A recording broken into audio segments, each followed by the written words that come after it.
Welcome to our channel. If you want to delete your Booking.com account, follow these simple steps to permanently close your account. Step 1.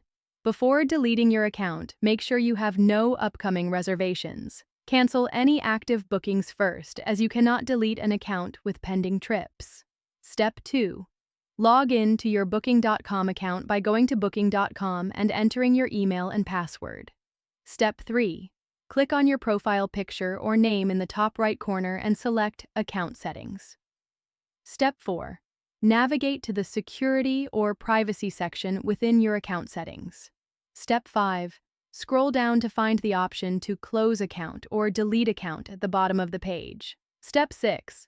Click on Close Account and read the information about what happens when you delete your account, including loss of Genius status and saved properties. Step 7. Booking.com will ask you to provide a reason for closing your account. Select the most appropriate reason from the options provided. Step 8. Enter your password to confirm your identity and verify that you want to permanently delete your Booking.com account. Step 9. Click the Final Confirmation button. Booking.com will process your deletion request and send a confirmation email once completed. Don't forget to like this video and subscribe to our channel.